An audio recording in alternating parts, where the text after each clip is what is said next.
Welcome to the JD Power AI and Insurance podcast, where we explore how artificial intelligence is transforming not just how we work, but what work means.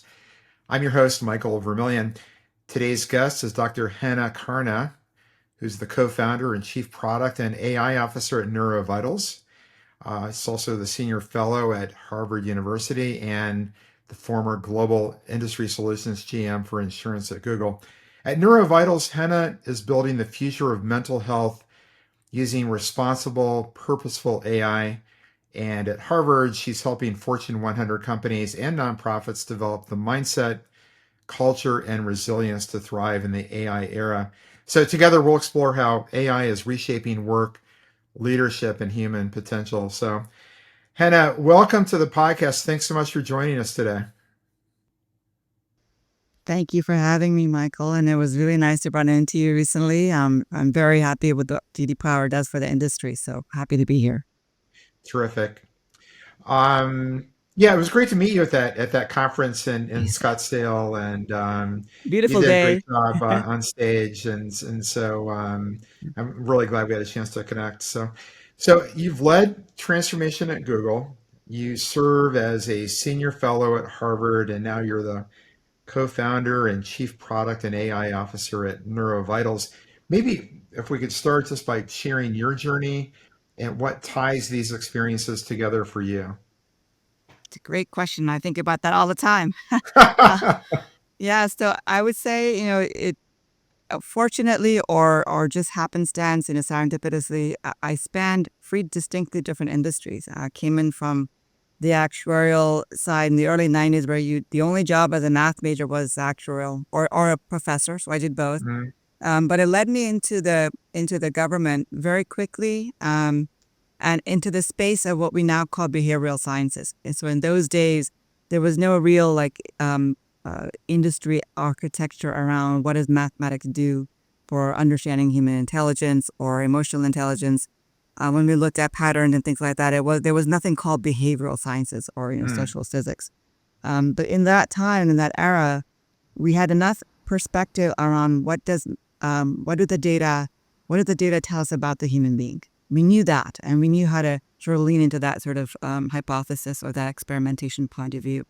So that's where my world started, melding between what we do as a person and what the math and what the data tell us. And it was good and bad. We could figure out that we could look for any data to validate our perspectives. And we had to really sit back and understand what the data meant to tell us versus what we were looking for within, the haystack kind of thought process. So that was one area where the government and the understanding of behavioral sciences sort of took hold. And that kind of pushed me into going back to a world where I had a startup with genetic algorithms, very early stage AI functionality. We didn't call it AI then because it wasn't a priority discussion. But we were using genetic algorithms from a way to understand data manifestations. So how do you get, in an insurance, this makes complete sense. How do you simulate loads and loads of data such that you can predict what could happen wrong and what could you do to help make it right? That was the entire algorithm architecture. And we used it for consumer product goods where there was lots of data. And then you used it for insurance where there was lots of data. And it brought me right back into the insurance space. And then I started in the personal lines for a while, building the digital infrastructure. And some of the patents we have under my remit was at Verisk, where we were doing the first ever digital infrastructure for AI generated information gathering, insight gathering. And then I moved into, we have behavioral sciences, we have digital architecture and AI, and then really risk mitigation, prediction, and prevention became a big call for action for me. What do you do when you have this information? Well, we look to prevent risk. And then, that kind of, in today's world, when I went from Google to Harvard, the most critical pay it forward mindset that I had was, how do we use AI to better our life, better mm, society, better humanity? It can't just be to make our productivity higher. It can't mm. just be to reduce costs and increase, growth to market. It's got to be more than that, right? If we have an AI-enabled world, it must make us better people, right? At the end of the day. And I think that sort of, I was running with that idea when I ran to the wall of mental health, to be honest with you. Both from my children being in high school and experiencing that in their social network, but also from what we were seeing at Harvard, the mental health crisis globally, the impact of executives and leaders at the heightened state of CEO and CXOs not knowing how AI was going to hit their life. So I saw it everywhere, and that's sort of what made me draw back into the concept of we should do this right. And I think it's on us as people to figure out the right way to do this. So maybe before we dive into deeper into the AI conversation, you can just tell us a little bit more about NeuroVitals and its mission to Sure. use AI at the intersection of health, behavior, and wellness. Yeah, it won't be a surprise for our industry in the risk and insurance side. We know that um, loads and loads of historic information and evidence. It just needs to be used to understand the future a bit more better. We have loads and loads of our genetic data as human beings. We have loads and loads of data around inflammation and um, uh, biomarkers that are on the metabolic side of things. Cortisol, the up and down of cortisol, the effect of insulin. We have all this information. And perhaps what we are doing in the health tech space is we're leaning into it for more detailed information gathering, and maybe not so much about how do we change the day in the life of. So we get even more wearable data. I have an inundation of wearable data. I could wear 4 wearable data in a day, right? My Aura Ring, my Whoop, my Apple Watch, you name it. There's a variety of things that we could bring together. So that's giving me a better sense of what my day looks like. But I don't know if it's helping me know more about how to make my health span better immediately, more responsibly. So in NeuroVitals, what we're doing is we're saying that, or we have a lot of evidence that indicate the metabolic impact of our life, what we do biologically and chemically, and how that affects what we end up doing mentally. Whether we wake up a bit more with serotonin, whether we understand our level of depression, whether we understand anxiety and what sort of propagates that, whether we know our sleep pattern and its effect of our memory. Those things, again, there's so much evidence on the data, but we're not actually making it actionable as proactively as we can be using AI as our sort of our health tech behind the scenes. So NeuroVitals is trying to connect the neuro understanding of our neurobiology. We know inflammation in the brain exists. We know it causes quite a bit of damage. But we're looking at it as a symptomatic thing, right? We're looking at it as, oh, well, do you have depression? Do you have anxiety? We're not thinking about the level of inflammation and what it's causing from the symptom side. So this is what a world where we're bridging together the lab data. What do we understand about our lab work? Our wearable data? What do we understand about our sleep patterns and our HRT and things like that? And then what does it mean from our ability to understand our state of mind? So, I feel much better at between 9 to 10 in the morning. Why is that? Why do I have an afternoon crash? It can't just be because I need coffee again. It's something else, right? So just connecting those things at a very micro precision level for the individual. So I had this firm belief that originators own the data. It's our human being owning our own data and understanding what we can do better for that. So AI becomes a pristine use case for this, where the precision of value of the individual matters the most. It's private to me. I don't have to upload my medical records to ChatGPT within my own walls. And then I get to have a conversation with mental health individuals differently. And I'll give you an example, Michael. We have this evidence of, so OCD is pretty rampant now. It's OCD, OCPD, there's versions of OCD, ADHD. We know this is quite a bit of a rise. I think it's 200x this past 2 years in the US alone. But what actually happens when you have OCD or any type of a sort of in that sort of neuro diverse sort of point of view, we would be able to go to a therapist. Insurance will cover about 8 to 10 of them, therapy sessions. But to change the neural pathways of our brain to reduce OCD, it takes about 25 sessions, specific sessions. It's a program that you have to go through, a protocol. But those 25 sessions aren't covered by insurance. So we see an entire flow of individuals. They start January 2nd or February. They go through their 8 to 10 sessions and then they drop. They typically drop after 2 or 3 out-of-pocket sessions where they can't afford anymore. And then months go by. And then you see a revisiting of those individuals again the next year. More acute symptoms. They haven't been able to carry their own sort of assessment or own taking care of moments in the last few months. They come back with even more severe symptomatic effects, and they restart the process again. And that's really unfortunate. So our theory is that if we can bring the metabolic and the mental health and the therapeutic side of things together and put it in a thoughtful, translatable way in a technical app, then we can keep attention to those individuals. We can give them what they need a little bit more thoughtfully, and we can help the therapists even. Actually, so there's 3 personas. There's the patient, there's the therapist, and there's the family. That's really powerful, and I look forward to seeing your progress with NeuroVitals. Mm-hmm. So AI, you mentioned at the beginning we need to find a way to take it just beyond improving productivity, right? And I know one of our conversations you said that you're hell bent on making AI as a massive enabler, not just changing how we work, but what work is. So, in your view, how can AI become a boon for existing employees? How do we help them grow into new, more creative, and more human roles rather than just being replaced by AI? I love this question, and I know, Michael, it must be the most common question we have, right? Yeah. It's a top of mind for all of us. But it's so important because first thing we have to realize is I have not met anyone in the health tech or the risk or the insurance industries or the tech industries that says I have so much time in my hands. I Hmm. don't know what to do with it. That takes a different kind of personality, perhaps. But many of us are more concerned that we don't have enough time to do the things we have to get done to get to the things that we really want to get to do. And if that is true, if we can relate to that, then we want AI. We want it in a very specific way.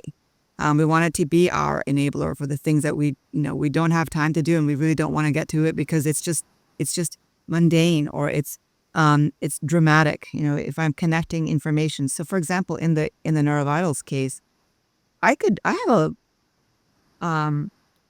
I think you recognize this. I have an entire binder of loads of data of individuals, clinical individuals, that if I could spend the next 2 months reading, I wouldn't get all the stuff I could get out of it, Hmm. right?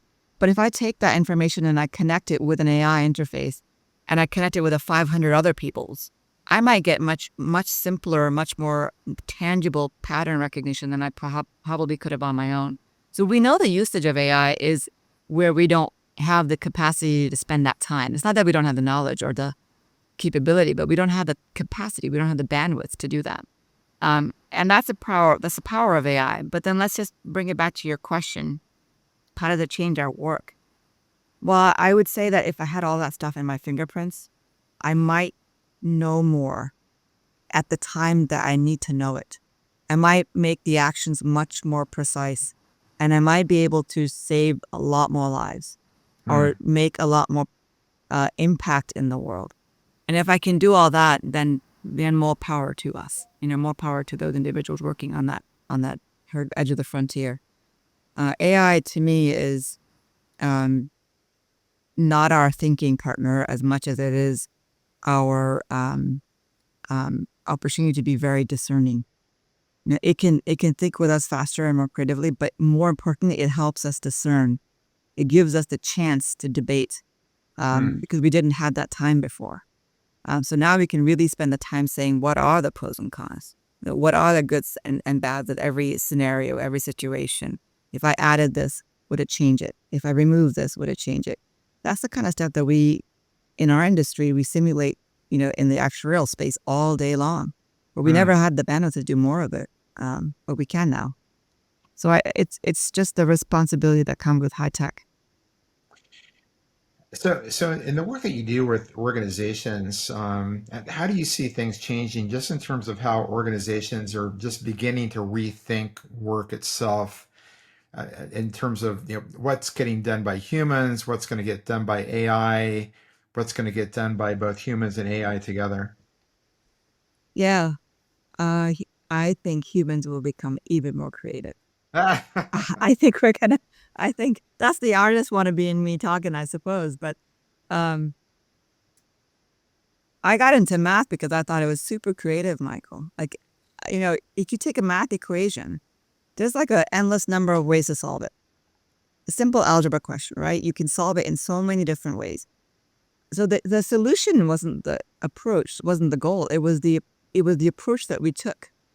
Whether it was the most efficient approach, whether it was the most creative approach, whatever it was. And I think in the world of AI, the work that we do will allow us to be super creative, super differently creative, outside of the box thinking time, thinking about things that connect that we didn't even know connected. Metabolic and mental health, we, I think, have a hunch as laymen that there's got to be a connection. If I feel bad, I have low vitamin D oftentimes, and I don't have my B12 methylation going well.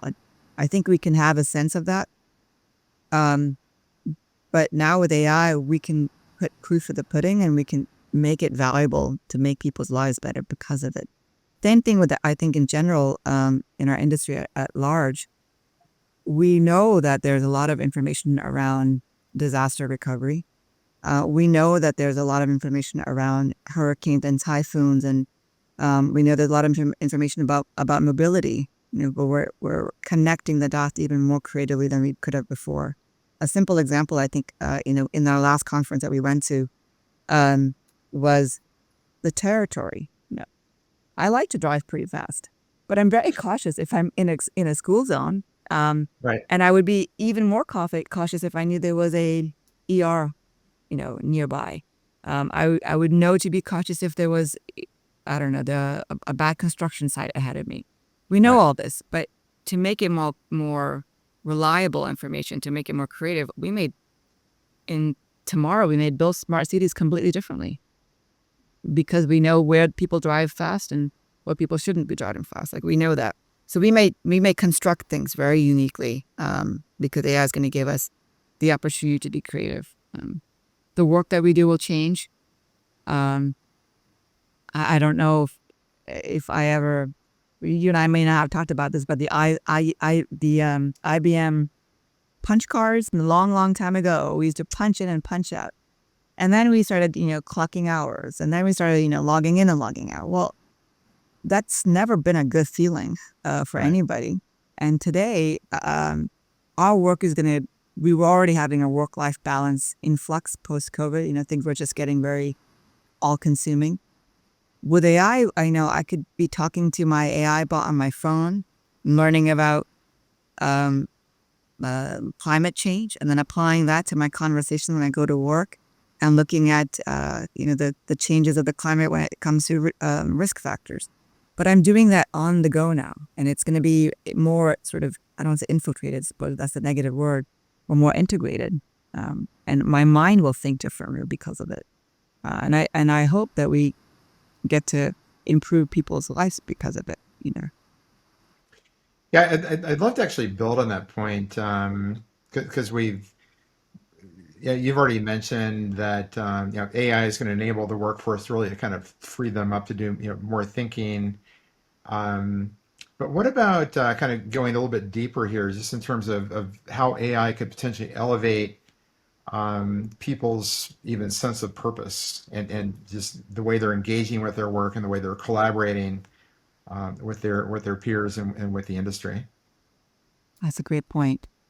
Oftentimes, then I speak to a couple hundred companies quarter. It's the fear of lack of purpose that's driving a lot of the conversations. Hmm. The exact opposite, actually, What, right? wait, what are we? Yeah, if AI is going to do everything for us, then what are we supposed to do, right? That's right. You're right, yeah. And some of it's not even conscious, I would say, right? I mean, Mhm. we're just confused as individuals would be if someone said, well, Yeah, you take 2 hours to do that, but I could do that for you for 5 minutes. And then you're gonna be like, well, what am I gonna do for those 2 hours? I have a backlog of things, but they've been out of mind for so long that I might have forgotten that I had that backlog, in fact. Because I'm so busy trying to keep the ship going. And it's completely genuine, these feelings. They're not disingenuous in any way. And I would say that they're not trying to put up a front to hold back a current state. I don't think that's actually true, and maybe in some very rare cases. But it's very realistic for an individual to feel like, how do I trust this thing? It took me 2 hours. Like, how can this be right? And that's a good question. It's a thoughtful question. And then on top of that, when I get those, an hour and 40 minutes back or 50 minutes back, what do I do with that that's actually still as productive as I would have been when I felt I was doing that for 2 hours? And that's a question mark, because that's time that I didn't test yet. So all of this is actually first of all, for us to all know that this is completely appropriate territory to be in as individuals and as companies. And then I think the most, what you mentioned in terms of purpose is that, one, we may have misunderstood, put the burden of purpose on our productivity. We may have felt that productivity made us have purpose and not impact. And we always knew better because we always measured impact. Typically companies measure on impact, productivity to impact. But in a day-to-day life, when we feel busy, we feel productive. Right. And that it does bring that question completely full circle for us as people. Why does it mean, and I question this about myself, why do I have to feel like I'm drowning and working super damn hard to feel really productive and efficient and effective? Is that supposed to be like that? And I don't know. So yes, purpose is going to be a big question, but I would want us to think twice about measuring purpose completely differently.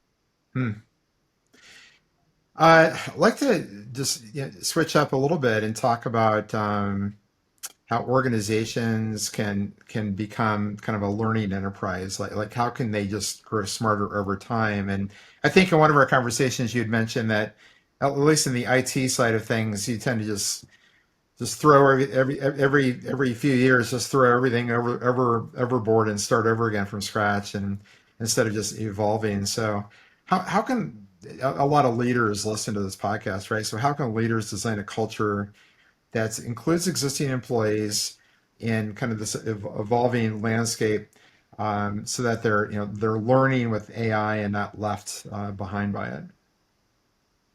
Yeah. We have to look backwards, I think, for a moment, because our AI is this looming thing, but it's actually been around since the 1990s. Not the same way. So I agree with the fact that it's become so layman and so accessible that it changes the trajectory and the speed in which it gets used and misused. But when we look backwards, we also look at the fact that the internet did quite a bit of that. It changed everything. I remember my first email account wondering, why am I even putting up an alias? Like, what's the big deal? Like, who's going to ask me for my alias? And here we are with 7, 8 different email accounts per individual and per area. I would say that what we learned from looking backwards is that information exchange is at the heart of everything that we do. Across industries, across people, across cultures, across societies, and that becoming the bread and butter of us going forward, and how that changes is going to sort of dictate the way that we use AI, going forward. And when we look at the internet going backwards, there was resistance, there was confusion. So was going cloud, so was using analytics. There was a time in insurance, analytics and predictive analytics was like, well, what do you mean predictive analytics? Like, do you remember that time, Michael? Yeah, there was a time where I was in the life insurance space at the time, and I was thinking, I can't believe I'm sitting here looking at mobility tables when we don't want to predict, because that would be horrific. Right. But that's commonplace now, and that's necessary now. So in the age of AI, what we have to be thoughtful about is that what becomes table stakes. Let's not, what we resist will persist. So let's not resist the small things. Let's know that these are going to become table stakes, like information sharing across the health tech industry, actually to reduce malaria all over the world, should become table stakes. We want that to happen in a secure fashion, and with the right sort of mechanisms.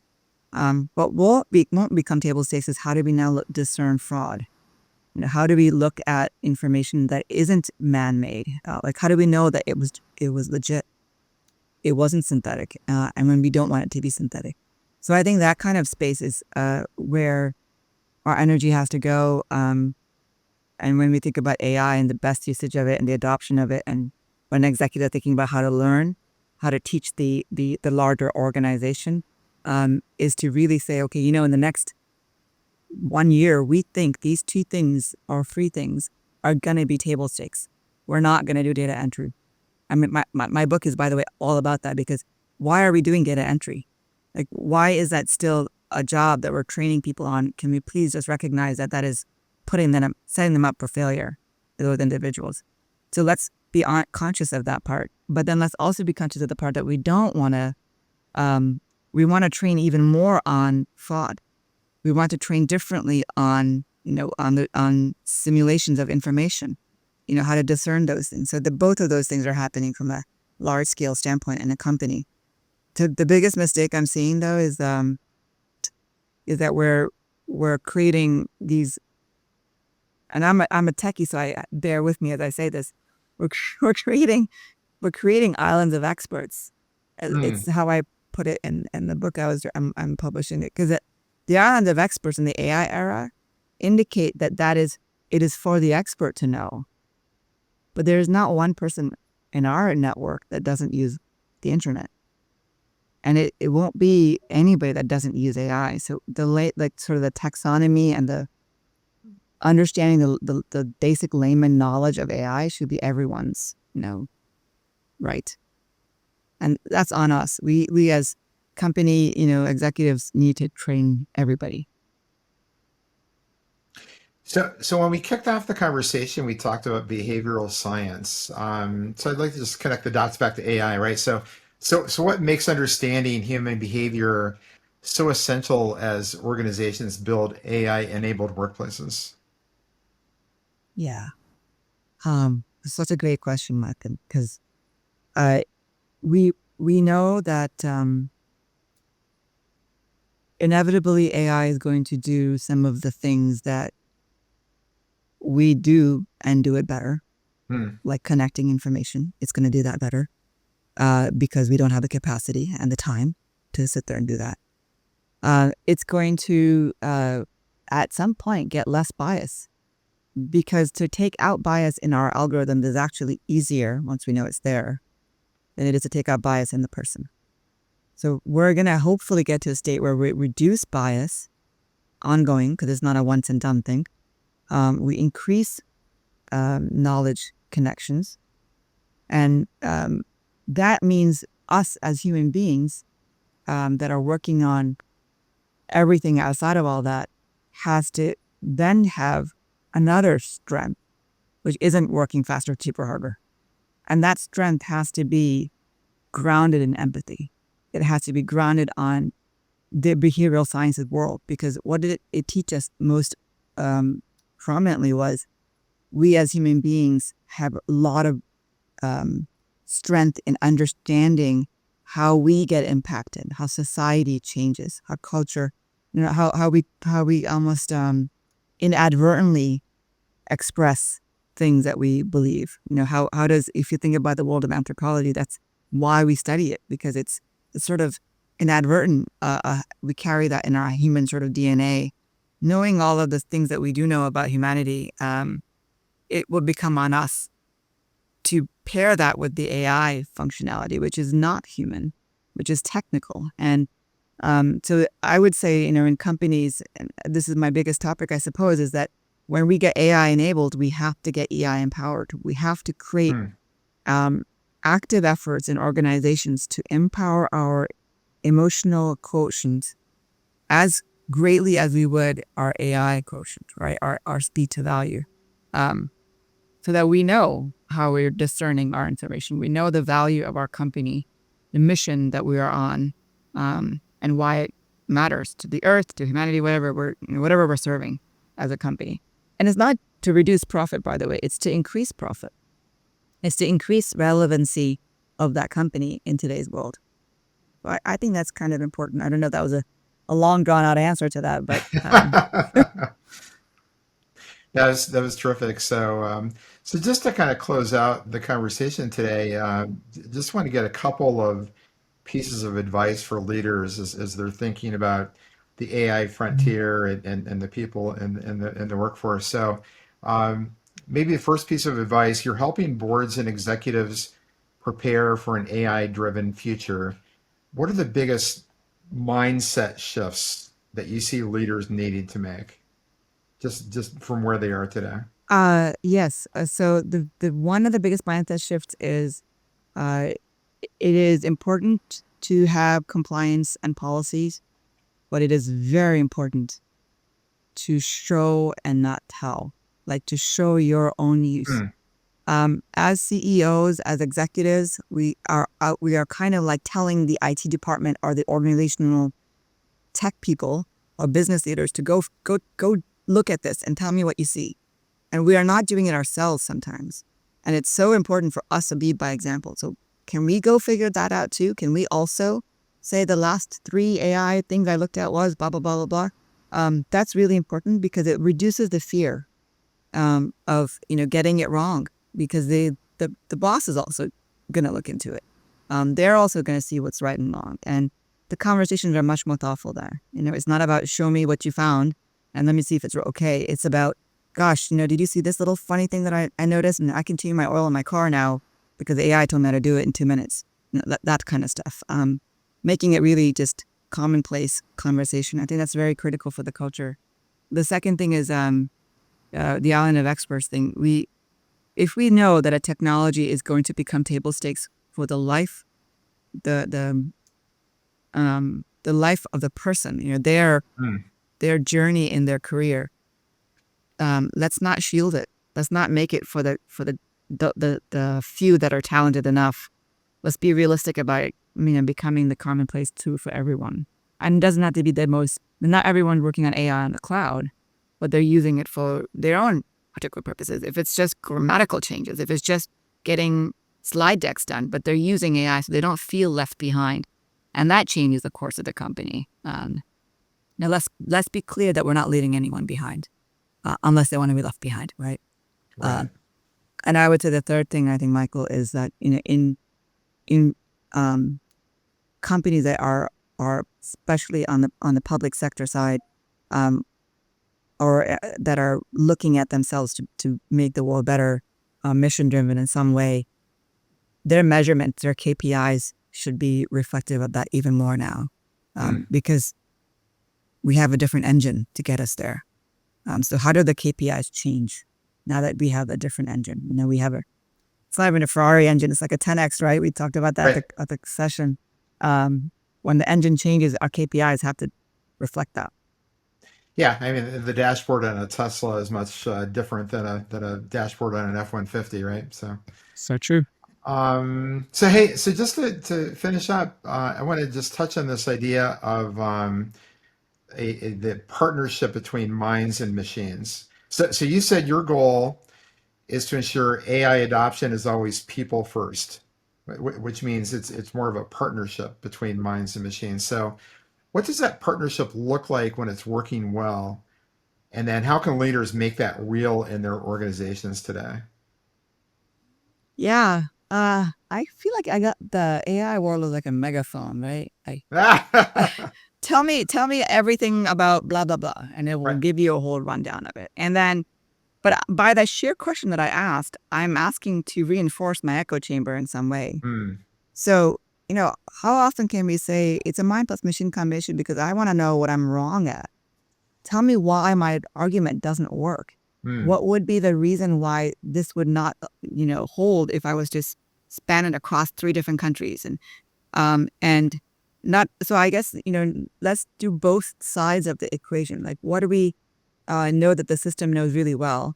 And then how do we allow the system to poke holes in our knowledge that we can better our own self? At the end of the day, what is in our brain is what we end up actioning, not what the AI told us Hmm. or what the AI thinks we should be doing. We are physically actioning it out, so that our mind is what's going to drive a lot of this. The machine is just going to replicate, extend, maybe influence. It's the prosthetics of our mind in that way. So at the end of the day, that sort of bidirectional engagement has to be part of the way that we talk to the machine. And because our mind is the one, our thoughts are what are going to drive our actions. And that still has to be critical in the center. So I guess I'm in that equation. I'm balancing it out. What we do with our own mind and what we do with the machine work of it needs to be very integrated, very actively integrated. We do not want to come off thinking that we're outsourcing our analysis to the machine. We're not. We are proactive. We are now I think, what was the statement? We have 1,000 interns at our disposal. Hmm. And if that's the case, then those 1,000 interns know a lot of 1,000 different things. Okay. And it's us, the human being, the human in the loop, that has to bridge all of that. That's a great place to finish. When does the book come out? Early spring, May of Okay. 2026. All Thank right, you for we'll look for asking. it. That was really terrific. Henna, thanks so much for joining us today. Thank you so much, Michael. So that was a fascinating conversation with Dr. Henna Karna, exploring how AI isn't just changing the mechanics of work, but expanding what's possible for people and organizations alike. So, from understanding human behavior to designing learning enterprises, Henna reminds us that the future of work is not about replacing people with machines, but about creating a deeper partnership between them, one built on insight, trust, and purpose. If you enjoyed this episode, share it with your team and subscribe for more insights at the intersection of AI, leadership, and innovation. I'm Michael Vermillion, and we'll see you next time as we explore more ways AI is rewriting the insurance rulebook.